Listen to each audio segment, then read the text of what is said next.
রাজনীতি শুধু ক্ষমতার খেলা নয়, অর্থনীতি শুধু সংখ্যার মেলা নয়, সমাজনীতি কেবল তত্ত্বের জাল নয়, আর দুর্নীতি শুধু শিরোনামে আটকে থাকা গল্প নয়। যে কথাগুলো আমরা প্রতিদিন শুনি কিন্তু সহজভাবে বুঝতে পারি না, যে সিদ্ধান্তগুলো আমাদের জীবন বদলে দেয় কিন্তু কেউ সহজ করে বলে না। এখানে আমরা চেষ্টা করব জটিল কথাকে সহজ ভাষায় ব্যাখ্যা করতে, অস্পষ্ট বিষয়কে স্পষ্ট করে তুলে ধরতে। এখানে কথা হবে সহজে, প্রশ্ন হবে সোজা সাপটা, যেন আপনি সহজে বুঝতে পারেন, ভাবতে পারেন এবং সঠিক সিদ্ধান্ত নিতে পারেন। আমন্ত্রণ কঠিন কথা সহজে, সাথে আছি তানিয়া হারুন।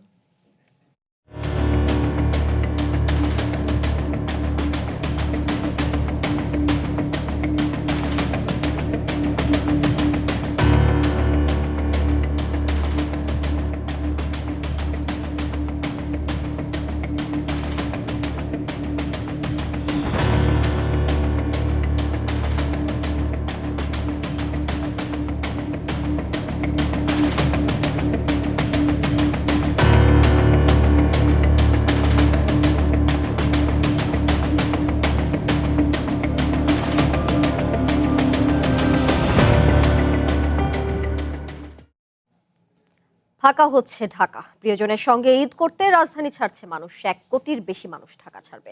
অনেকে বাসায় তালা দিয়ে সপরিবারে যাচ্ছে বাড়িতে, কিন্তু কতটা নিরাপদ থাকবে তাদের ফাঁকা বাসা? ঈদের সময় ঢাকায় চোরের উৎপাত বেড়ে যায়, অনেক বাসার টাকা ও মূল্যবান জিনিসপত্র চুরি হয়। যাত্রাপথেও ছিনতাইকারী অজ্ঞান পার্টির তৎপরতা বেড়ে যায়। যাত্রাপথে সর্বশান্ত হয় গরু ব্যবসায়ীরা। দেশের আইন শৃঙ্খলা পরিস্থিতির অবনতির কথা বারবার সংবাদ মাধ্যমের শিরোনাম হচ্ছে। জঙ্গল সলিমপুরে সন্ত্রাসীরা বুলডোজার দিয়ে গুড়িয়ে দিয়েছে র্যাবের ক্যাম্প। সুন্দরবনে বেড়েছে জলদস্যুর উৎপাত। আইন শৃঙ্খলার অবনতি ও ঈদের জননিরাপত্তা নিয়ে কথা বলবো আজকের কঠিন কথা সহজে। আজকে আমাদের সাথে উপস্থিত আছেন শিক্ষক ও বিএনপি নেতা মোশাররফ আহমেদ ঠাকুর, এবং কিছুক্ষণের মধ্যে আমাদের সঙ্গে উপস্থিত হবেন এনসিপির যুগ্ম সদস্য সচিব SM সাইফ মুস্তাফিজ। এছাড়াও আমাদের সাথে যুক্ত হচ্ছেন বাংলাদেশ সমাজতান্ত্রিক দল বাসদ কেন্দ্রীয় কমিটির সাধারণ সম্পাদক বজলুর রশিদ ফিরোজ। দুজনকেই আমন্ত্রণ জানাচ্ছি আজকের কঠিন কথা সহজের এই আয়োজনে। এছাড়া জানাতে চাই, আমাদের এই আয়োজন টেলিভিশনের পাশাপাশি ডিজিটাল প্ল্যাটফর্ম ইউটিউব ও ফেসবুকে সম্প্রচার হচ্ছে, সেখানে আপনি আপনার প্রশ্ন কিংবা মতামত জানাতে পারেন। বলছিলাম, ঈদের ছুটিতে যখন রাজধানী জনশূন্য হয়ে পড়ে তখনই সক্রিয় হয়ে ওঠে চোর এবং অপরাধী চক্র।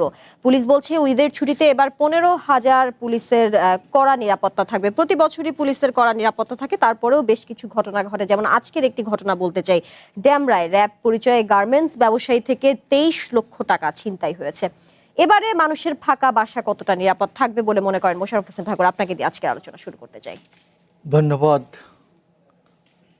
আপনাকে, আপনার দর্শক শ্রোতা, আমাদের অনলাইনে যুক্ত অপর বিজ্ঞ আলোচক বজলুর রশিদ ফিরোজ। দেখুন, প্রতিবারই ঈদ কেন্দ্রিক যে আইন শৃঙ্খলা পরিস্থিতির একটা ঝামেলা যে হয় না, এটা না, হয়, প্রতিবারই হয়। তো এইবার আমি দেখলাম যে স্বরাষ্ট্রমন্ত্রী আজকেও সকালে ব্রিফ করলেন যে এই বিষয়ের উপর, ঈদের নিরাপত্তার উপর, এবং সেখানে আইন শৃঙ্খলা বাহিনী মোটামুটি তৎপর আছে।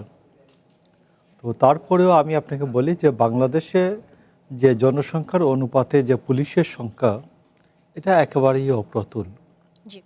তো আমাদের 18 কোটি দেশের 18 কোটি মানুষের দেশ বাংলাদেশ, এই ক্ষেত্রে আমাদের এখন সব মিলিয়ে আমাদের পুলিশের সংখ্যা 2,13,000। তো 2,13,000 হলে পার পার্সন, পার কতজন মানুষের জন্য একজন পুলিশ? তো সেই ক্ষেত্রে আমি প্রত্যেককে এইটুকুন বলবো যে যারা ঈদে বাড়ি যাচ্ছেন, এরা সবাই একটু নিজেরাও একটু সাবধান থাকবেন। মূল্যবান জিনিসপত্র, মূল্যবান বিশেষ করে স্বর্ণ গয়না, টাকা পয়সা, এগুলি অন্তত বাসায় তো রেখে যাবেন না। অন্যান্য জিনিস যেগুলি আছে, বড় জিনিস, সেইগুলো চুরি হতে গেলেও দেখা যায় যে অন্তত রাস্তায়ও পুলিশ জিজ্ঞাসাবাদ করতে পারে, পুলিশের তল্লাশির মধ্যে আসতে পারে। তো সেই ক্ষেত্রে আমার আইডিয়াটা হচ্ছে যে আইন শৃঙ্খলা বাহিনীর যে আজকে যেটা আপনি বললেন ড্যামরার যে ঘটনাটা, এইটা ছাড়া এই পর্যন্ত কোনো বড় সংবাদ, বড় কোনো দুর্ঘটনার সংবাদ শোনা যায়নি। আর একটা হচ্ছে যে আমি আপনাকে বলি, জঙ্গল সলিমপুর নিয়ে যে কথাটা বললেন, জঙ্গল সলিমপুরে বেশ কিছুদিন আগেও আইন শৃঙ্খলা বাহিনীর সাথে একটা সংঘর্ষ হয়েছিল, এবং সেখানে আইন শৃঙ্খলা বাহিনী এটা নিয়ন্ত্রণে এনেছিলেন। তো তো আমি মনে করি যে সেইখানে যদি জঙ্গল সলিমপুর যদি চট্টগ্রামের এই অঞ্চলে যদি এরকমই ঘটনা ঘটে, তাহলে আইন শৃঙ্খলা বাহিনীর শক্তি বৃদ্ধি করে সেখানে অভিযান চালাবেন। প্রয়োজনে ইয়ার কি বলে আমাদের সীমান্তরক্ষী বাহিনীকে ডাকবেন, বিজেপিকে ডাকবেন, প্রয়োজনে আর্মি যাবে। বাট এইখানে নৈরাজ্যের কোনো ব্যবস্থা নাই। রাষ্ট্রে নৈরাজ্য হবে না, রাষ্ট্র নৈরাজ্যকে মোকাবেলা করবে, দমন করবে। এটা হচ্ছে আমার সাহায্য। জি, আমরা আমাদের আরেকজন যুক্ত হয়েছেন, সেটি বজলুর রশিদ ফিরোজ। আপনাকে দিয়ে এর পরের আলোচনায় যেতে চাই। সেটি হচ্ছে এই যে ঈদ উপলক্ষে জননিরাপত্তায় সরকার যেই ব্যবস্থা বা পদক্ষেপ নিয়েছে, সেটি কি পর্যাপ্ত বলে মনে হচ্ছেন কিনা? এখন পর্যন্ত পরিস্থিতি কেমন দেখছেন? আপনার পর্যালোচনা কি বলেন? ধন্যবাদ আপনাকে, ধন্যবাদ এবং সহ আলোচক মোশাররফ হোসেন ঠাকুর তাকেও ধন্যবাদ, এবং যারা দর্শক শ্রোতা চ্যানেল ওয়ানের যারা শুনছেন তাদের সবাইকে আমি ধন্যবাদ জানাচ্ছি। কাল বাদে পরশু ঈদুল আজহা অনুষ্ঠিত হতে যাচ্ছে। চ্যানেল ওয়ানের দর্শক শ্রোতাদেরকে ঈদের আগে শুভেচ্ছা জানাচ্ছি। এটা ঠিকই বলছেন, একটু আগে মোশাররফ হোসেন ঠাকুর বলছিলেন যে আইন শৃঙ্খলা পরিস্থিতি আমাদের জনসংখ্যা অনুপাতে আইন শৃঙ্খলা বাহিনীর সদস্য সংখ্যা অপ্রতুল। আর এর পরেও যেটা বলা যায় যে গণ অভ্যুত্থানের সময়কালে বা তার আগে গণ আন্দোলনের সময়ে পুলিশের যে ভূমিকা এবং পরবর্তীকালে তাদের যে ট্রমাটাইজ হয়ে গেছিল, সেটা এখনও পর্যন্ত কাটিয়ে উঠতে পারছে বলে আমার কাছে মনে হয় না। সেগুলো একটা আছে।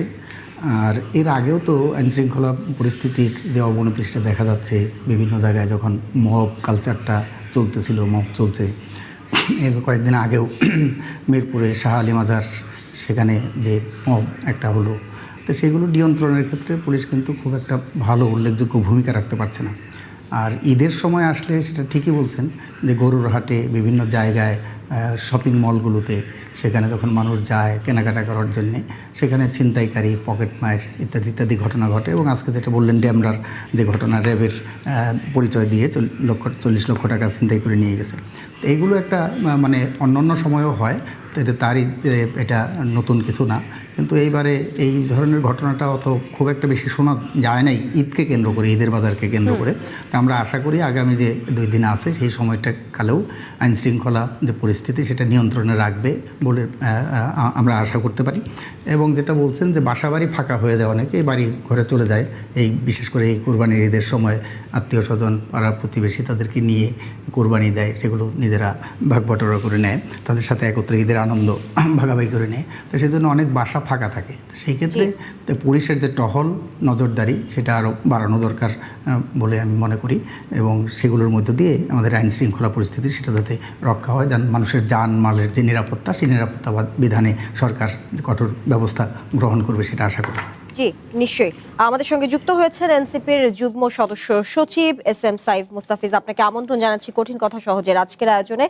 ঈদের সময় কেবল বাসাবাড়ি নয়, আমরা দেখেছি হাসপাতালগুলোতেও চোরের উৎপাত দেখা যায়। যেমন গত ঈদ উল ফিতরে রাজধানীর শহীদ সোহরাওয়ার্দী মেডিকেল কলেজ হাসপাতালে চুরির চেষ্টাকালে আনসার সদস্যরা 2 জনকে আটক করেছে। ঈদের ছুটিতে আসলে অনেকেই ঈদের বাড়িতে যান, সেই ক্ষেত্রে হাসপাতালগুলোর নিরাপত্তাকে আরো বাড়ানো উচিত কিনা, কি বলবেন? ধন্যবাদ আপনাকে। আমি প্রথমবারের মতো আপনাদের চ্যানেলে আসলাম, আপনাদেরকে শুভেচ্ছা। আর আমার বিজ্ঞ 2 সমালোচক আছেন এবং যারা টিভির পর্দায় দেখছেন তাদেরকে শুভেচ্ছা জানাচ্ছি এবং আগামী ঈদ মোবারক জানাচ্ছি।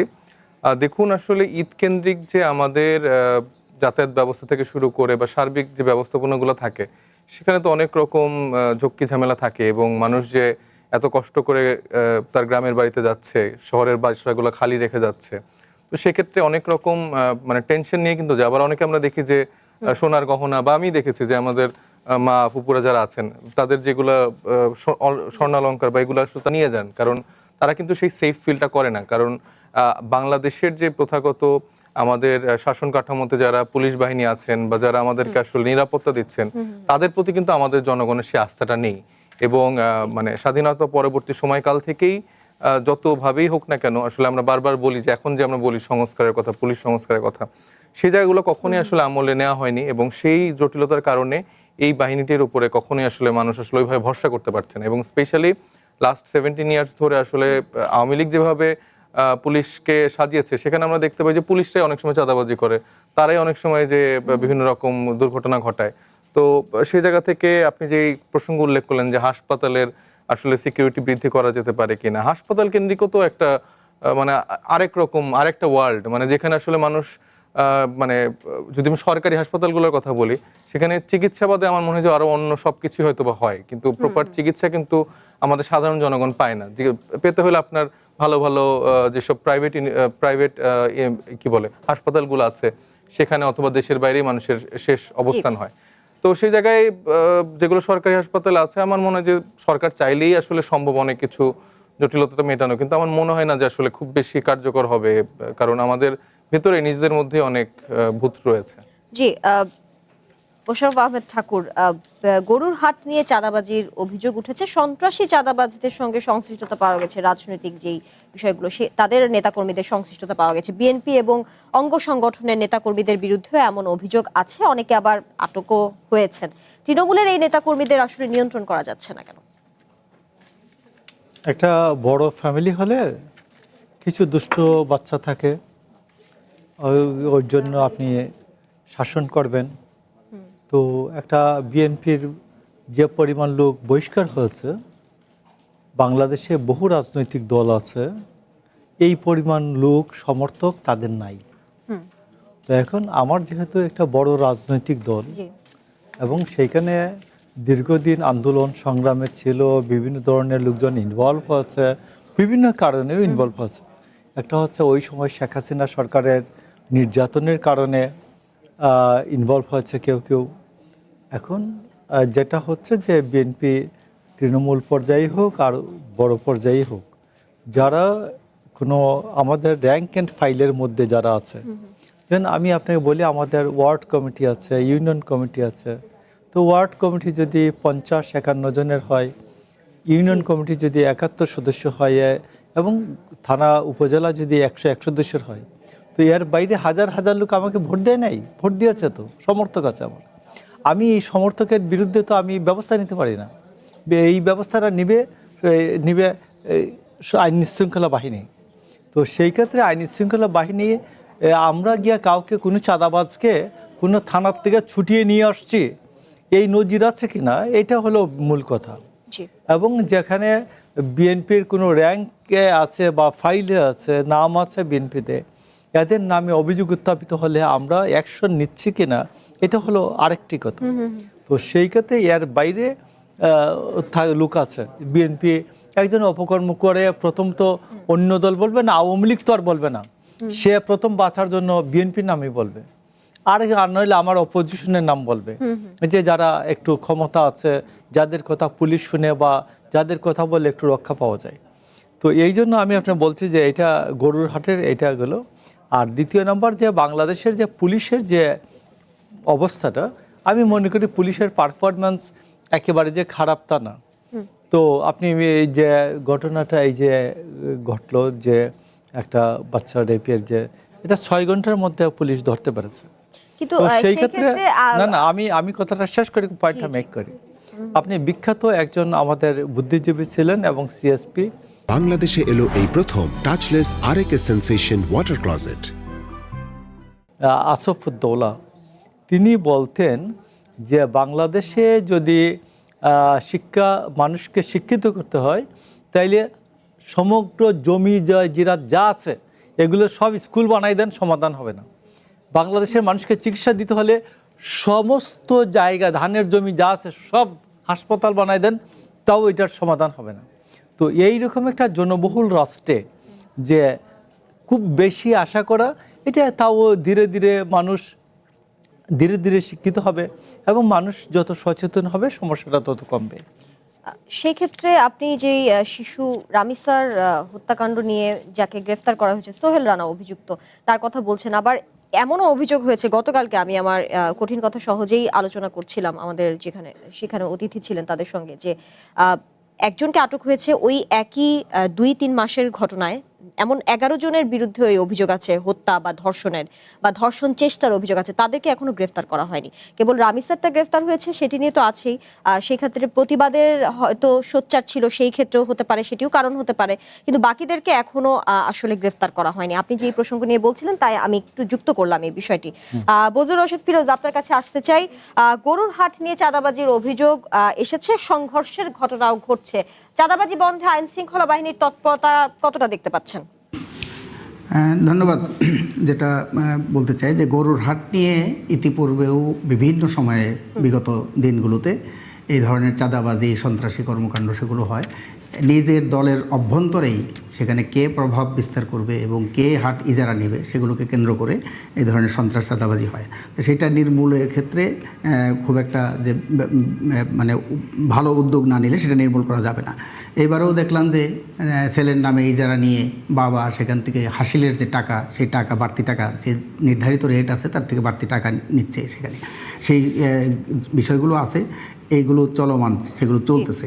আর যেটা একটু আগে আমি একটু বলতে চাই যে সোহরাওয়ার্দী হাসপাতালের কথা যেটা বলছিলেন, চুরি হয়েছে, চুরি তো হয়েছেই। সোহরাওয়ার্দী হাসপাতালে বিগত ফ্যাসিস্ট রেজিমে সেখানে হলো কি কর্মচারীরা ওখানে হাসপাতালের বেডে, রোগীরা বেড পেত না, কিন্তু বেডগুলো বাইরের মানুষের কাছে ভাড়া দিত হোটেলের মতো, সেই ধরনের ব্যবস্থা ছিল। পিজি হসপিটাল, সেই পিজি হসপিটালের কথা আমি জানি যে আমারই পেশেন্ট, সেটা নিয়ে গেছি। অধ্যাপকরা হাসপাতালের বেড তারা বরাদ্দ দিতে পারে না, অপেক্ষা করুন, অপেক্ষায় থাকুন, এরকম সিল মারতে মারতে পুরো কাগজ সেটা ভর্তি হয়ে যায়। কর্মচারীদেরকে টাকা দিয়ে সেখানে তাদেরকে বেড বরাদ্দ নিতে হয়, প্রফেসররা সেটা বরাদ্দ দিতে পারে না। এই ধরনের যে ঘটনাগুলো, যেটা অনিয়মের কথা বলতেছেন, দুর্নীতির কথা বলতেছেন, সেই দুর্নীতি, অনিয়ম সেটা কিন্তু আমাদের রন্ধ্রে রন্ধ্রে আছে সমাজের। সেগুলো নির্মূলের জন্য সবাই জিরো টলারেন্সের কথা বলে, কিন্তু আসলে জিরো টলারেন্সের হয় না। জঙ্গল সলিমপুরের কথা বলতেছিলেন, এটা কিন্তু এর আগেও সংঘর্ষ হচ্ছে এখানে। এটা একটা মাদকের রোড, কিন্তু সব সরকারের, সব বিগত সরকারও বলতো জিরো টলারেন্স। এই সরকারের কাছে অন্তর্বর্তীকালীন সরকার তারাও বললো জিরো টলারেন্স, এখনও বলছেন জিরো টলারেন্স। কাজে মাদক নিয়ন্ত্রণের জন্যে বস্তিবাসীদের সেখানে মাদকের ব্যবসা হয়, মাদকের চোরাচালান হয়, সেগুলো বলে। বস্তি উচ্ছেদের ক্ষেত্রে যতটা না আগ্রহ, কিন্তু মাদক নির্মূলের ক্ষেত্রে সেটা আগ্রহ দেখা যায় না। আমরা তো দেখছি বিগত সরকারের আমলে যারা মাদক ব্যবসায়ী, ইয়াবা ব্যবসায়ী, তাদেরকে সংসদে পর্যন্ত নিয়ে আসা হয়েছে। এইভাবে ক্ষমতার কাছাকাছি যারা থাকে তারাই কিন্তু ক্ষমতা, শুধুমাত্র রাষ্ট্র ক্ষমতায় যারা আছে সরকারি দল তা না, ক্ষমতার বিভিন্ন কাঠামোর যে আশ্রয় প্রশ্রয়, তারাই কিন্তু সন্ত্রাস, চাঁদাবাজি, সেই চাঁদাবাজির সাথে যুক্ত থাকে। কাজেই সেই জন্যে সমস্ত জায়গার ক্ষমতা কাঠামোর কাছাকাছি এই ধরনের যে আশ্রয় প্রশ্রয়, সেগুলো বন্ধ না হলে দুর্নীতি, সন্ত্রাস, চাঁদাবাজি, ছিনতাই এগুলো বন্ধ করা সম্ভব হবে না। জি, এস এম সাইফ মুস্তাফিজ, আপনাকে ধন্যবাদ। বজলুর রশিদ ফিরোজ, আপনাকে ধন্যবাদ, দুঃখিত। এস এম সাইফ মুস্তাফিজ, আপনার কাছে আসতে চাই। সেটি হচ্ছে কোরবানির ঈদের সময় গরু ব্যবসায়ীরা ঢাকার বাইরে থেকে গরু নিয়ে আসেন, অনেক টাকা নিয়ে তাদের ফিরতে হয়, কিন্তু সেই সাথে ছিনতাইয়ের কিছু ঘটনা লক্ষ্য করা গেছে। যেমন সেই বিষয়টি নিয়ে আসবো, কিন্তু র্যাব বলছে পশুর হাটে নিরাপত্তার জন্য চাঁদাবাজি বন্ধে বিশেষ ব্যবস্থা নেওয়া হয়েছে। আবার গরু ব্যবসায়ীদের টাকা ছিনতাইয়ের ঘটনা প্রতিনিয়ত ঘটছে। সেক্ষেত্রে কোরবানির হাটে নিরাপত্তা ব্যবস্থা এই মুহূর্তে কতটা সন্তোষজনক দেখছেন? আসলে একদমই কোনো সন্তোষজনক অবস্থায় নাই। আপনি যদি একটা ট্রাকে করে, আমি দেখলাম যে তারেক রহমান সাহেব তার বাড়ির আঙিনায় বোধহয় একজনের ট্রাক চালিয়ে দেখছিলেন। তো আমি মনে করি যে উনি বা ওনার যদি কোনো লোক থাকেন, যদি পঞ্চগড় থেকে একটা গরু নিয়ে বা কিছু গরু নিয়ে তিনি যদি ঢাকায় আসে, তাহলে তিনি বুঝতে পারবে যে প্রত্যেকটা স্টেপে স্টেপে কোথায় কোথায় চাঁদা দিতে হচ্ছে, কোথায় কোথায় লোকজন টাকা নিচ্ছে। কিন্তু বাইরে তারা বলতেছে যে না, আসলে কোথাও কোনো এরকম চাঁদাবাজি হচ্ছে না। ঈদটাকে কেন্দ্র করে দেখেন অনেক খামারি আছে, অনেক দরিদ্র কৃষক আছে, দরিদ্র খামারিরা আছে, যারা আসলে একটা গরুই তাদের সম্বল, সারা বছর ধরে পালে বা 2-3 বছর ধরে পালে এবং হাটে তারা বিক্রি করে, এবং অনেকের টার্গেট থাকে ঢাকায় এসে বিক্রি করবে জানি একটু ভালো দাম পায়। কিন্তু সেক্ষেত্রেও যদি এই চাঁদাবাজদের খপ্পর থেকে বের হতে না পারে, মানে দেখেন সামান্য একজন মানে খামারি, গরু ব্যবসায়ী, এদেরকেও হচ্ছে যে এই রাজনৈতিক দল বিএনপি আসলে ছাড় দিচ্ছেন না। এদের নেতারা এতটাই ক্ষুধার্ত যে তারা পারলে এখন মেট্রো রেলের উপরেও হচ্ছে যে হাত বসিয়ে ফেলে। আপনি আমার মনে হয় যে দেখার কথা যে মেট্রো স্টেশনের কয়েকটা জায়গায় তারা এরকম অস্থায়ী হাট বসিয়ে ফেলেছে। পরে যখন অনুসন্ধান করেছে এরা কারা, সেখানকার স্থানীয় বিএনপি, এই সেই ভাই যেটা বললেন যে একটা বড় ফ্যামিলিতে এরকম অনেক ছেলে পেলে থাকে, এটা আসলে আমার কাছে কোনো যুক্তি মনে হলো না। এখন আপনি এরকম যদি স্পয়েল কিডকে আপনি যদি আরো বেশি উৎসাহ দেন যে আচ্ছা ঠিক আছে ওটা করছে, সবার সামনে একটা হালকা করে একটা চট দিলেন, এইটুকু, আচ্ছা আর যেন কেন না হয়।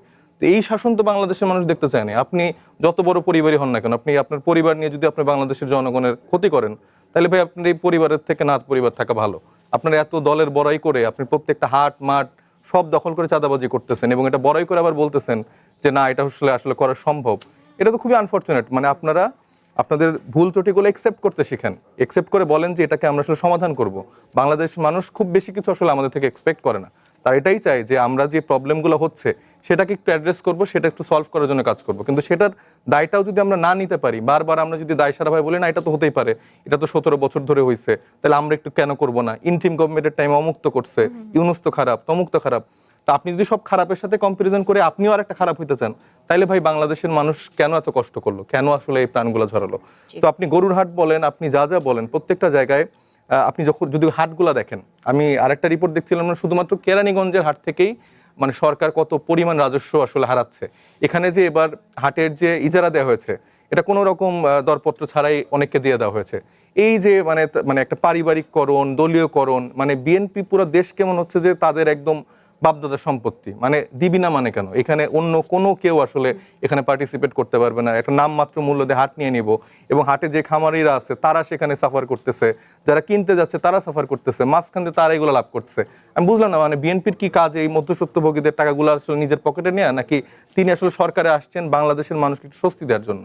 তা আমি আশা করবো যে আমার সমালোচক যিনি এটা একটু বলবেন। জি, নিশ্চয়ই এর উত্তর শুনবো আপনার কাছে মোশাররফ আহমেদ ঠাকুর। তার আগে একটি বিরতি নিয়ে ফিরছি। কঠিন কথা সহজে অনুষ্ঠানে এই পর্যায়ে বিরতি নিচ্ছি, সঙ্গেই থাকুন।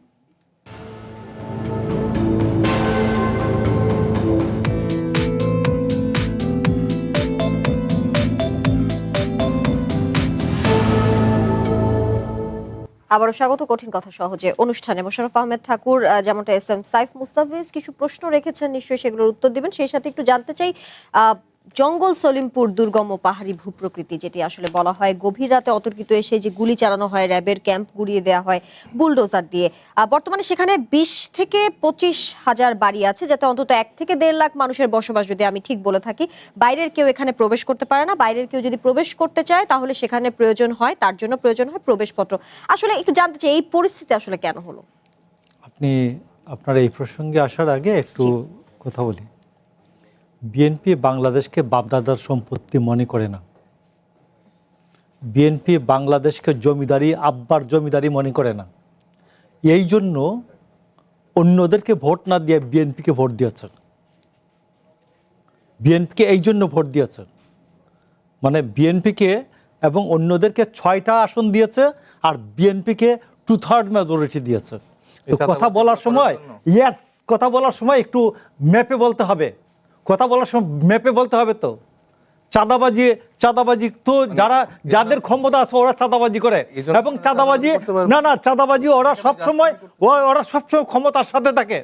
ওদেরকে গিয়ে প্রতিরোধ করেন ক্ষমতা থাকলে। এটা কি আমাদের দায়িত্ব না, আপনাদের সাথে চাঁদাবাজি কেন করছেন এটা ঠেকাবো? বিএনপির কোনো লোক চাঁদাবাজি করে না। তাহলে প্রশ্নগত বিএনপির কোনো লোক চাঁদাবাজি নাই। এবং বিএনপির যে যারা একটু বিচ্যুত হয়েছে, ডিরেইল হয়েছে, যে এদেরকে প্রত্যেককে বহিষ্কার করে দেওয়া হয়েছে পার্টি থেকে ইলেকশনের আগেই। তাহলে ভাই যে হাট যারা দখল করছে, যে এটা আপনি গিয়ে তদন্ত করে করেন, তদন্ত তো বের হয়েছে, কমপ্লেইন করেন। এটা তো করা হচ্ছে। তারা বলছে যে বিএনপির লোকজন, এটা তো আমরা কিছু করতে পারবো। হ্যাঁ, পুলিশ যদি বিএনপির লোকজন না ধরে তো সেইটা বিএনপি পুলিশের সাথে বুঝেন, এবং জনগণ 5 বছর পরে বিএনপির সাথে জনগণ বুঝবে যে মানে এর মধ্যে আপনারা যা খুশি তাই করতে পারবেন। ইয়ার মধ্যে বিএনপি যা খুশি তা করছে না। তাহলে তা করলে জনগণ রাস্তায় নেমে যেত, তা করলে মানুষ কথা বলতো। আপনি দেখছেন এবং এনসিপির এই কয়জন ছাড়া আর কেউ কথা বলছে না। এনসিপির জায়গা থেকে রিপ্রেজেন্ট, হ্যাঁ, আপনি এনসিপি কে রিপ্রেজেন্ট বাংলাদেশের মানুষের কথাটা বলার চেষ্টা করছেন। না, এটা কি বাপদাদার সম্পত্তি বিএনপি মনে করে? আপনি সরকার গঠন করে বিএনপি বাংলাদেশকে বাপদাদার সম্পত্তি মনে করে? বড়াই করে তো আপনি কথাই তো মানুষ বুঝতে পারছে। না, বিএনপি বাংলাদেশকে বাপদাদার সম্পত্তি মনে করে করছেন কিনা? আপনি যে কথাগুলি বলছেন ম্যাপে বলবেন। আমরা বলি নাই কোনোদিন আপনারা চাঁদাবাজি করবেন, লুটপাট আপনি একটু আজকের সংবাদপত্রগুলাই দেখেন, কে চাঁদাবাজি করে? কোথাও সংবাদপত্র, সারা দেশে কোথাও চাঁদাবাজি নাই। বাংলাদেশে 4000 সংবাদপত্র আছে।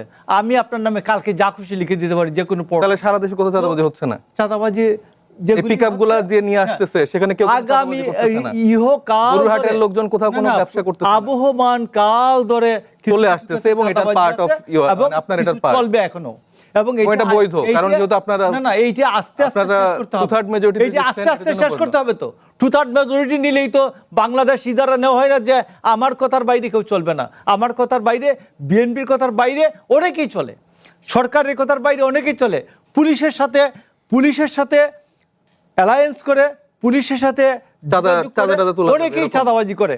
তো এবং এইটার জন্য বলে দিবেন বিএনপি বাংলাদেশকে তার বাপের সম্পত্তির মতো ইউজ করতেছে, এটা তো হলো না। তো দেখেন, হলো না।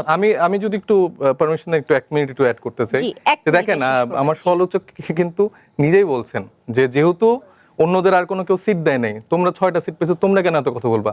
বাংলাদেশ মানুষ যেহেতু আমাদের ভোট দিছে, আমরা চাঁদাবাজি করব, আমরা হাটমাট দখল করব, না, আমাদের সকল মুখের উপর স্বাধীনতা কথা আছে। বসাই দিলে তো হবে না। 5 বছর পরে আমার আমাদের মুখের উপর কথা বসাই দিলে তো হবে না। আমি তো বসাই দিচ্ছি না না, আমার মুখের উপর কথা বসাই দিলে আপনার তো হবে কথাটা না। আপনি আপনারটা বলেন বিএনপি কি করে আমি তো ফেলতেছে, বললাম, বলেন আপনি তো আমাকে হুমকি দিচ্ছেন যে আমি এরকম করে বলতে পারি না। আপনি আমাকে হুমকি দেওয়ার কেউ না। দিচ্ছি না ভাই, আপনি আপনার আমি এরকম করেই বলবো, আপনি যদি অন্যায় করেন, অবিচার করেন, আপনার দল করে, আমি ডেফিনেটলি এটা স্ট্রংলি দল কোনো অন্যায়- যে কোনো জায়গায় আচ্ছা, আমরা হাটে একটু ঘাটে ঘাটে যে কোনো গঠনমূলক জায়গায় আমি সেটা আলোচনায় যাই, আমরা প্রতিবাদ একটু করব। গঠনমূলক আলোচনায় আপনারা যাই। গায়ের জোর দেখে যদি আপনারা মনে করেন বাংলাদেশ আপনাদের, এটা জি, হবে না। আবারও আলোচনায় ফিরবো, আপনাদের কাছেই ফিরবো। বজলুর রশিদ ফিরোজ, আপনার কাছে আসতে চাই। জঙ্গল সলিমপুর নিয়ে কথা বলছিলাম, আসলে এই পরিস্থিতিটা কিভাবে হলো? 20 থেকে 25 হাজার বাড়ি এখানে আছে, যেখানে অন্তত 1 থেকে 1.5 লাখ মানুষ থাকে। এখন আমার প্রশ্ন হচ্ছে, যারা এখানে বাইরে থেকে প্রবেশ করে তাদের আসলে প্রবেশপত্র প্রয়োজন। এই যে পুরো সিন্ডিকেট বা বিষয়টি, এটা আসলে এই পরিস্থিতিটা কিভাবে হলো, আমি একটু জানতে চাই আপনার কাছে।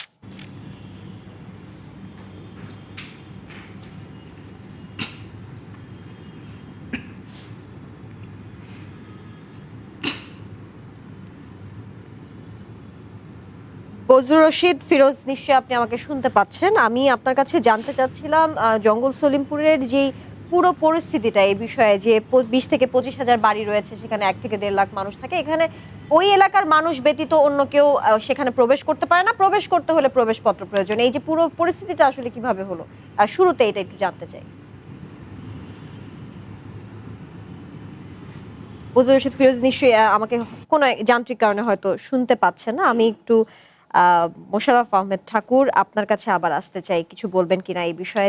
জঙ্গল সলিমপুর তো আর বিএনপি ক্ষমতা নিচ্ছে আজকে 99 দিন, আজকে একবারে জাস্ট 99 দিন। জি, তো এই 99 দিনে তো আর জঙ্গল সলিমপুরে বসতি গড়ে ওঠে নাই। না, তো বসতিটা গড়ে উঠতে অনেক বছর লাগছে।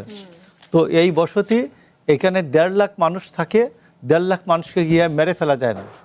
বাংলাদেশে এলো এই প্রথম touchless RAK sensation water closet. 1.5 lakh মানুষকে যেহেতু মেরে ফেলা যায় না, তো এইটা যে আইন শৃঙ্খলা বাহিনীর যে গ্রামার আছে, যে রুলস রেগুলেশন আছে, সেই অনুযায়ী ওই জায়গায় আগাতে হবে এবং ওই জায়গায় সরকারের কর্তৃত্ব প্রতিষ্ঠা করবে এবং বাংলাদেশের যে রাজনৈতিক কর্তৃত্ব, পুলিশি কর্তৃত্ব, অন্যান্য কর্তৃত্ব স্থাপন করবে। এবং আমি মনে করি ওই জায়গায় যারা দুষ্কৃতিকারী আছে, প্রয়োজনে একেবারে এক্সট্রিম অ্যাকশন নিয়ে হলেও এটা করতে হবে। জি, এটা হচ্ছে জি। এস এম সাইফ মুস্তাফিজ, স্বরাষ্ট্রমন্ত্রী আজকে জানিয়েছেন চট্টগ্রামের জঙ্গল সলিমপুরে সন্ত্রাসীরা পুরনো অবস্থান ধরে রাখতে চাইছে, সেখানে তারা যে অদ্ভুত আচরণ করেছে, দুঃসাহস দেখেছে, সেটি খুব কঠোরভাবে নিয়ন্ত্রণ করা হবে। সরকারের এই যে কঠোর মনোভাব, সেটি বাস্তবে প্রতিফলিত হবে বলে মনে করেন কিনা, কি বলবেন? না, আমি মনে করি না যে আসলে কঠোরভাবে উনি বাস্তবায়ন করবেন, কারণ এখন পর্যন্ত 100 দিনে আসলে সেরকম কোনো কার্যক্রমে আসলে আমার চোখে পড়েনি। তারা কিছু গভর্নমেন্ট কিছু স্টানবাজি ছাড়া, মানে ডাউন টু আর্থ টাইপের কিছু স্টানবাজি ছাড়া আসলে আমার কাছে মনে হয় না জনগণের জন্য কিছু করেছে। স্পেশালি আমি যদি বলি যে মানে স্বরাষ্ট্রমন্ত্রীকে যদি আপনি মার্ক দেন, তাহলে মানে 0 থেকে 19 যদি কিছু মার্ক দেওয়া যায়, ওনাকে দেওয়া উচিত। এবং ওনার জায়গা থেকে উনি আরো অন্যান্য সব বিষয় আসলে তিনি মনোযোগ সহকারে আসলে দায়িত্ব পালন করছেন, সংবিধান রিলেটেড, সংস্কারকে বাধা দেওয়া রিলেটেড, এছাড়া ক্রিকেট বা অন্যান্য যত বিষয় আছে সব কিছুতে তার মানে ইন্টারেস্ট আছে। এবং তার আর হচ্ছে যে আমির খসরু মাহমুদের মধ্যে চলছে আসলে কে কত জায়গা দখল করতে পারে। তো এই একটা ইন্টারনাল এইসব গ্যাঞ্জামের মধ্যে সে আসলে তার হচ্ছে স্বরাষ্ট্র মন্ত্রণালয় বা দেশের আইন শৃঙ্খলা পরিস্থিতি নিয়ে তার আসলে খুব বেশি চিন্তা নেই। মাঝে মধ্যে খুব পিয়ার প্রেশারে পড়ে গেলে এসে হচ্ছে যে সে বলে যে না, আমরা কি কঠোর ব্যবস্থা নিব। কঠোর ব্যবস্থা নিলে সর্বোচ্চ হয়তো বা যে আমাদের বিরোধী দলগুলো আছে আমরা যারা, তাদের মত দমন করার ক্ষেত্রে তিনি কঠোর অবস্থান নিতে পারেন, তাদের বাসা থেকে তুলে নিয়ে যেতে পারেন। সর্বোচ্চ কঠোর অবস্থান বলতে আমি যদি বুঝে থাকি এইটা তার কঠোর অবস্থান হতে পারে। কিন্তু এই যে এরকম দুর্গম এলাকা বা যেসব জায়গায় আসলে এরকম চুরি ডাকাতি হচ্ছে, ছিনতাই হচ্ছে এবং সেখানকার জনগণ মোটামুটি অতিষ্ঠ। এবং আমি আরেকটা অ্যাড্রেস করতে চাই যে আমার শাহজাদপুর আমার আসন, সেখানে বিভিন্ন ওইখানে তো অনেক খামারিরা আছেন, তাদের বাসায় ডাকাতরা হচ্ছে চিঠি দিয়ে যাচ্ছে যে যদি গরু ছেড়ে দিয়ে না রাখো আমরা রাত্রে মানে লিখে দিচ্ছে যে ডাকাতি করতে আসবো, নাহলে কিন্তু পরে সমস্যা হবে। তো এই চিত্রটা সারা বাংলাদেশ ব্যাপী এবং এই চিত্র সমাধানের জন্য আসলে ওইরকম কোনো উদ্যোগ আমরা দেখছি না। একের পর এক মৃত্যুর ঘটনা ঘটছে, একের পর এক খুনের ঘটনা অর্থাৎ ঘটছে। 100 দিনে এখন পর্যন্ত আপনি কোনো উদ্যোগ দেখছেন না, না? আপনি যদি মানে বিএনপির নিজেদের ইন্টারনাল গ্যাঞ্জামটাই দেখেন, আপনি মৃত্যুর সংখ্যাটা বলেন, মানে আপনি দেশের মানুষের মানে নিরাপত্তার জায়গা আমি বাদ দিলাম, আপনি নিজের দলের নেতাকর্মীদেরকে নিরাপত্তা দিতে পারছেন না। আবার আপনাকে কিছু যদি আমি বলি মানে সেটা নিয়ে আপনি অনেক রিয়াক্ট করতেছেন। এটা সব থেকে আনফরচুনেট যে মানে 3 মাসও হয় নাই তারা ক্ষমতায় আসছে এবং তাদের যে বডি ল্যাঙ্গুয়েজ, যেভাবে তারা আসলে এখন মানে অ্যারোগেন্টলি ডিল করার চেষ্টা করছে যে না আপনারা কেন বলবেন, মানুষ আমাদেরকে রায় দিচ্ছে, আমরা যা খুশি তাই করবো, আমরা চাঁদাবাজি করবো, হাটমার দখল করবো, আমার আর বাপ দাদার সম্পত্তি হবে না, কি হবে এটা তোমার দেখার তো বিষয় না, তুমি 6টা সিট পাইছো, বাচ্চা মানুষ, তুমি চুপ থাকো। তো এই মনোভাবটা সমস্যাজনক। আমাদের একটা সমস্যা সমাধানের জন্য অবশ্যই সবার সেই সংকীর্ণ জায়গা থেকে বের হয়ে, আমার কি ভুল হতে পারে না, এটা কি হয় নাকি? অবশ্যই আমার এনসিপির রাজনৈতিক দলের অনেক ভুল আছে, সেই ভুল ত্রুটি তো আমরা অ্যাড্রেস করি, আমরা বলি যে আমরা এটা সমাধান করে সামনের দিকে আমরা আগাতে চাই। তো আমি বুঝি না আসলে আমাদের সিনিয়ররা কেন আসলে এই জায়গাটাতে একমত হতে পারে না। ঠাকুর, আপনার কাছে আমি আপনাকে বলি যে একটু শুনেন, বাংলাদেশের কথা বলতে তো ট্যাক্স লাগে না। আমির খসরু মাহমুদ আর সালাউদ্দিন যত জায়গা পারেন দখল করতে, 2টা জায়গার নাম বলেন। জায়গা বলতে ভাই আপনার এই 2টা জায়গা বলেন। জায়গা বলতে বলেন আপনার ভূমি বলানো হয়নি। হ্যাঁ কি আপনি এই যে ব্যাংক দখল করতেছে, প্রতিষ্ঠানগুলো দখল করতেছে, আপনি আপনাকে আমি আপনাকে কিছু অ্যাড্রেস দিচ্ছি ভাই। এসালম গ্রুপ কার সাথে কাজ করছে? এসালম গ্রুপকে কে ফিরিয়ে আনলো? আপনি দেখেন এসালম গ্রুপের গাড়ি বহন নিয়ে এই আপনার সালাউদ্দিন আহমেদ আসেনি, শোডাউন করেননি, আপনারা তখন সাময়িক স্থগিত পথ করেননি। শুনেন, এটা 2024 সালের আগস্ট মাসের কথা।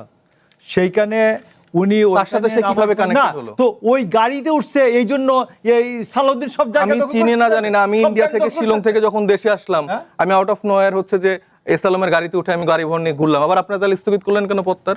না, ইয়াস আলমের এই বিষয়ে তাকে সতর্কতা করা হয়েছে এবং তিনি সতর্ক করার আগেই সালাউদ্দিন আহমেদ বলছেন যে এটা ভুল হয়েছে, এটা গাড়ি নিয়ে আসছিল, এই গাড়িতে ওঠা সঠিক হয় নাই। সালাউদ্দিন আর জায়গা দখল করতে 18 পদ আপনারা নতুন করে সংশোধন করলেন, দারুণ। আচ্ছা আপনি কথা শোনেন, ব্যাংক রেজুলেশন 18 কর যে নতুন করে সংশোধন করলেন এবং যে ওই যে একীভূত যে ব্যাংকগুলো সেটাকে যে আবার 7.25 ইন্টারেস্ট মানে টাকা ফেরত দিলে যে সে ব্যাংকের মালিকানা ফিরে পাবে, সেটা কেন করলেন? এটার মাধ্যমে তো আপনার এসালম তো ব্যাংকগুলো ফিরে পাচ্ছে, ফিরে পাবে কিনা এখন। আবার ইসলামী ব্যাংকে যাকে বসালেন সেও তো হচ্ছে এসালমের বন্ধু। ব্যাংক রেগুলেশন আপনাদের জিজ্ঞেস করে করবে না? যারা রাষ্ট্র চালানোর দায়িত্ব পাইছে ওরা করবে। এটা তো সবার ঐক্যমত্যের ভিত্তিতে এই ব্যাংক রেগুলেশন আইনটা পাস হয়েছিল, সেটাকে আপনারা পরিবর্তন করলেন। এখানে তো আপনারাও পারছিলেন। এটা পরিবর্তন করবে তো, করবে যে বাংলাদেশের অর্থনীতি পুনরুদ্ধারের জন্য বিএনপি যেটা ভালো মনে করে। তাহলে আপনারা কি 1.5 বছর ধরে নাটক করলেন? আমরা এই প্রসঙ্গ তুলে আপনাদের কাছে আসবো একটু। বজলুর রশিদ ফিরোজ, আমি আসলে আমার প্রশ্নটা ছিল জঙ্গল সলিমপুর নিয়ে, সেই বিষয়টি নিয়ে আপনার কাছে আসতে চাই। 90-এর দশকের বন বিভাগের 3য় শ্রেণীর এক কর্মচারী আলী আক্কাসি জঙ্গল সলিমপুরের পাহাড় কেটে বসতি শুরু করেন এবং গড়ে তোলেন নিজস্ব বাহিনী। এই যে বাহিনীর এত ক্ষমতা, এই ক্ষমতার উৎস কোথায়? তারা যে অর্থ, অস্ত্র, এগুলো আসলে কোথা থেকে পাচ্ছে? ধন্যবাদ। আমি একটু আগেই বলছিলাম যে এই জঙ্গল সলিমপুর এই এলাকাটা যার নাম আপনি বললেন আলী আক্কাসি, সেখানে কিছু বস্তি আছে এবং সেখানে বসতি গড়ে তোলে থাকে এবং বাহিনী গড়ে তোলে। এবং এইবারও দেখলাম যে নিউজটা হয়েছে যে AK-47 মতো অস্ত্র তারা সেখানে ব্যবহার করছে এবং সেই অস্ত্রগুলো আছে। তার মানে এখানে এই যে ওইটা আগে বললাম যে এটা একটা মাদকের রুট, সেই মাদকের রুটটা দীর্ঘদিন যাবৎ চলে আসছে। বিগত সরকারের আমলেও ছিল, অন্তর্বর্তীকালীন সরকারের আমলেও ছিল এবং এই সরকারের আমলেও চলমান আছে। তো সেইটাকে অনেক সময় বললাম যে শুধুমাত্র সরকারের ব্যাপারেই না, এর আগে মাদকের যে নিয়ন্ত্রণকারী যারা সংস্থা, মাদকদ্রব্য নিয়ন্ত্রণ সংস্থা, তাদের কর্মকর্তাদের কাছেই কিন্তু পাওয়া গেছে, ইয়াবা পাওয়া গেছে, পুলিশ কর্মকর্তাদের কাছে ইয়াবা পাওয়া গেছে, র্যাবের কর্মকর্তাদের কাছে ইয়াবা পাওয়া গেছে। তার মানে রক্ষকই যদি ভক্ষক হয় তাহলে তাদেরকে কিভাবে শায়েস্তা করবেন, তাদেরকে নির্মূল করবেন কিভাবে?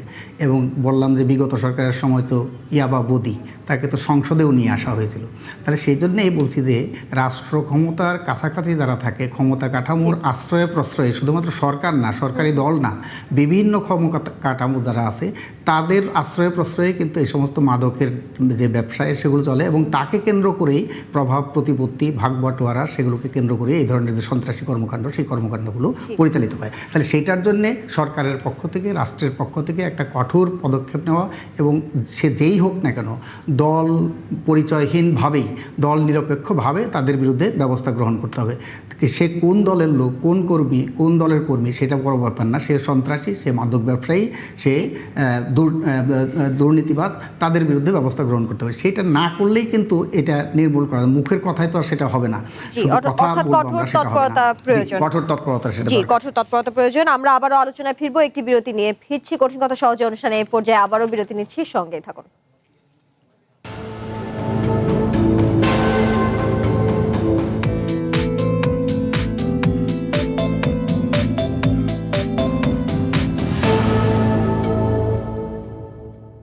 আবারও স্বাগত কঠিন কথা সহজে অনুষ্ঠানে। মোশাররফ আহমেদ ঠাকুর, পুলিশকে দলীয় লাঠিয়াল বাহিনীর মতো ব্যবহার করা হচ্ছে বলে অভিযোগ করেছেন জাতীয় নাগরিক পার্টির দক্ষিণাঞ্চলের মুখ্য সংগঠক ও কুমিল্লা 4 আসনের সংসদ সদস্য হাসনাত আব্দুল্লাহ। এই অভিযোগ প্রসঙ্গে কি বলবেন?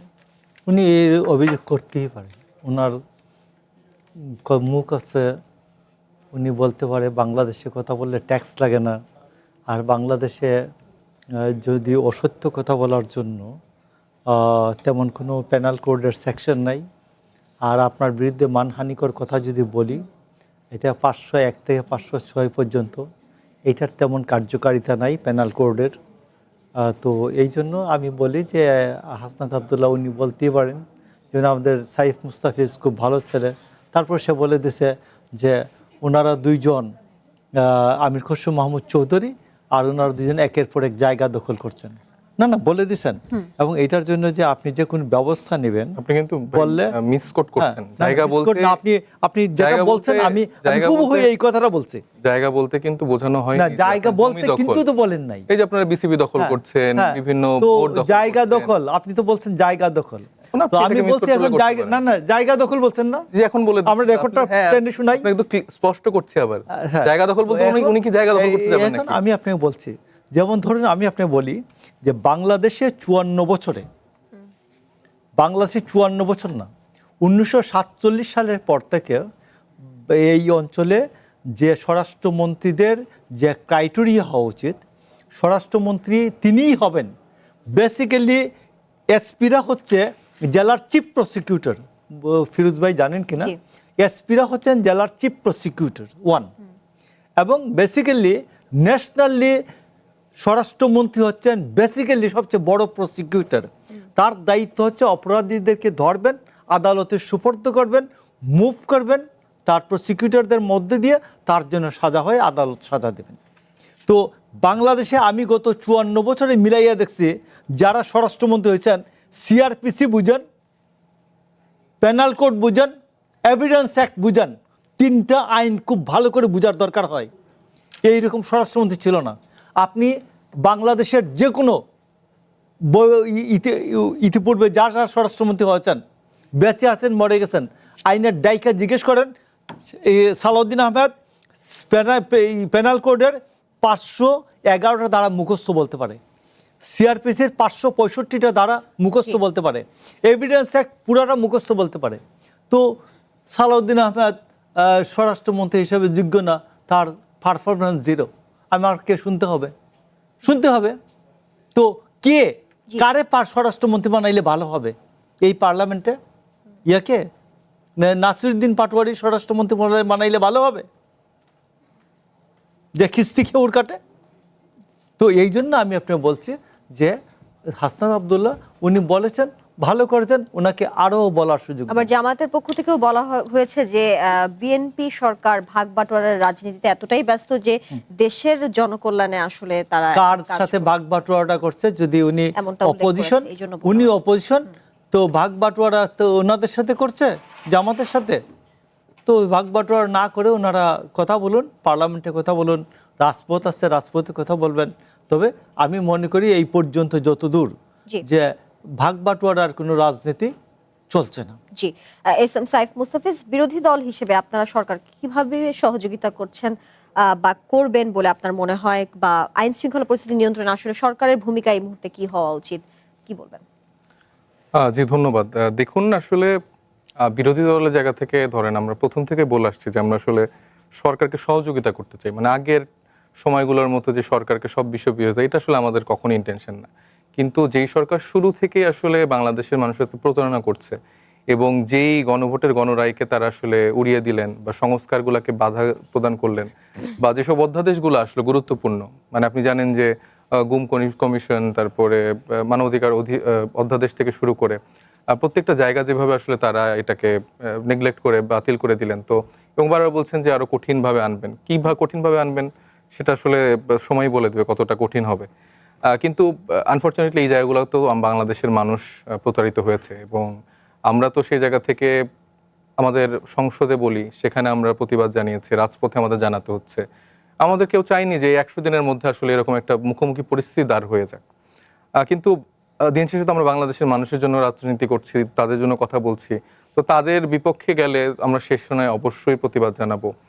এবং আপনি যেটা বললেন যে হাসনাত আব্দুল্লাহ আমাদের কি বলে, উনি যে কথাটি বলেছেন, তো সেটা দেখেন কোন প্রেক্ষিতে বলছেন আমি আরেকটু ক্লিয়ার করে বলি। যে কিছুদিন আগেই যে পুলিশ যারা ছিলেন, পুলিশ সপ্তাহে সম্ভবত সবাইকে নিয়ে আমাদের প্রধানমন্ত্রী তারেক রহমান বসছিলেন। তো সেখানে কিন্তু তিনি, তার কথা শুনে আমি খুবই ইমপ্রেসড হচ্ছিলাম যে আসলে তিনি বলছিলেন যে আসলে এখানে আর দলীয়করণের সুযোগ নেই। 17 বছর ধরে আসলে পুলিশকে যেভাবে আওয়ামী লীগ ব্যবহার করেছে, মানে মেইন জিনিসটা এটা যে আর কখনো আর দলীয়করণ করা হবে না। তো আমি আসলে এটা শুনে আমি খুবই খুশি যে মানে এরকম প্রাইম মিনিস্টারের থেকেই তো আমরা চাচ্ছি।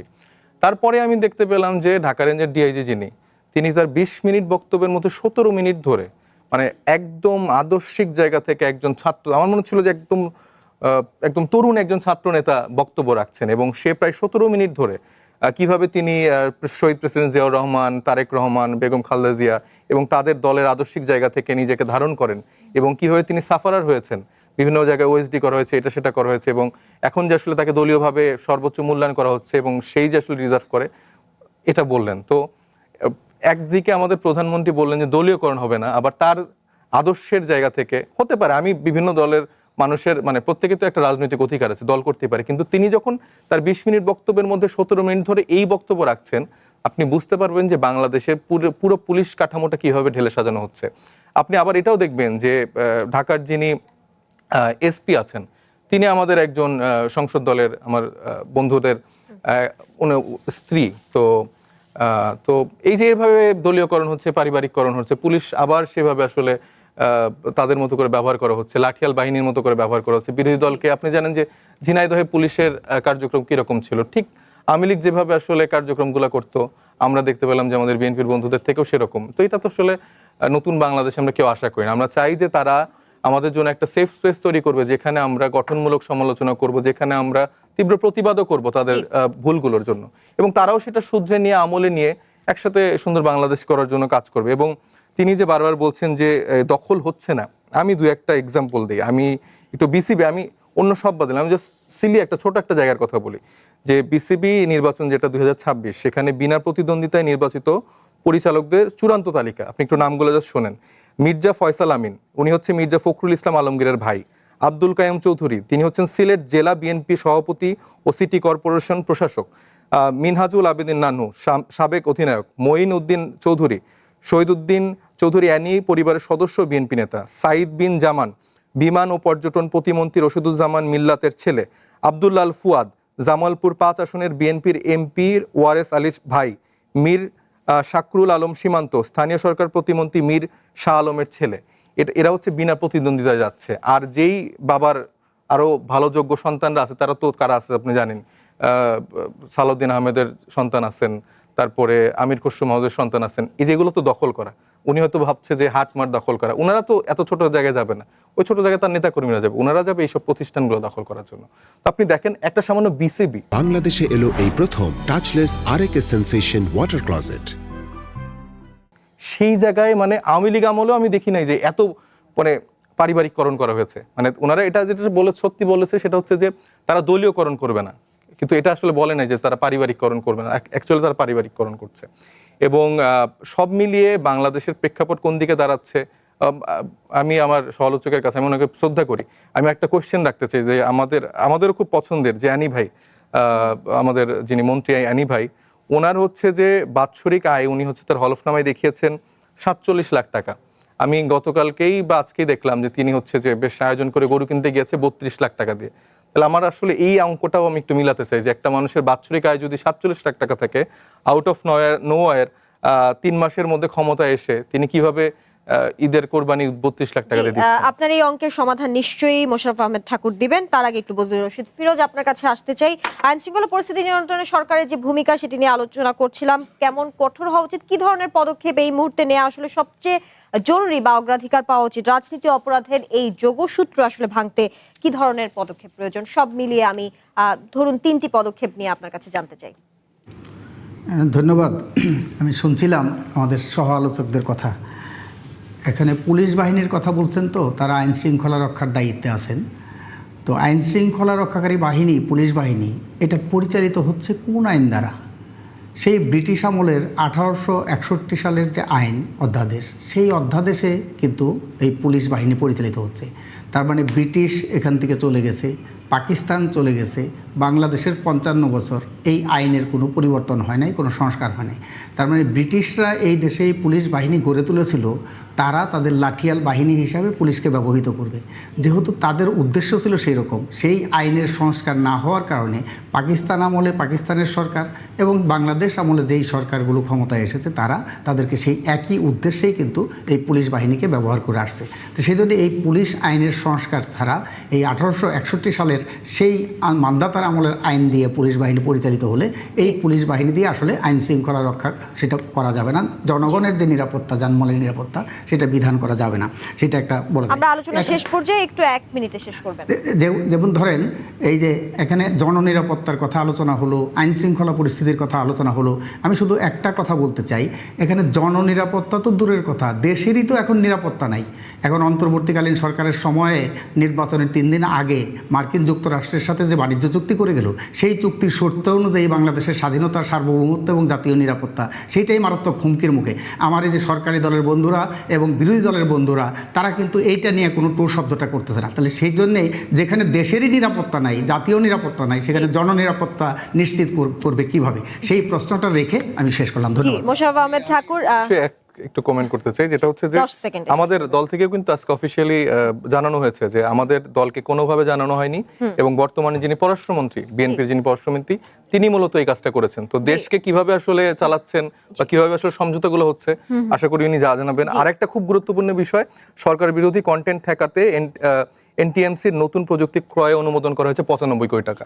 তো আপনার মানে ভিন্ন মত বা বাকস্বাধীনতার যে আসলে কোন পর্যায়ে নিয়ে যাবে এবং কিভাবে তারা আসলে নিয়ন্ত্রণ করতে যাচ্ছে, এটা কিন্তু আসলে আমাদের সবার কথা বলা উচিত। জি, মোশাররফ আহমেদ ঠাকুর যেমনটা তিনি বলছিলেন, এসএম সাইদ মুস্তাফিজ প্রধানমন্ত্রীর বক্তব্য, দলীয়করণ হবে না, কিন্তু হয়তো হচ্ছে না, কিন্তু পরিবারতন্ত্রের রাজনীতি হচ্ছে। আবার 47 টাকার যে বাৎসরিক আয়ের কথা বলছেন, সেই অঙ্কের সমাধান। প্রথম কথা হচ্ছে যে পুলিশের যে অফিসার এই দলীয় বক্তৃতা করেছেন, আমি এটা সমর্থন করি না।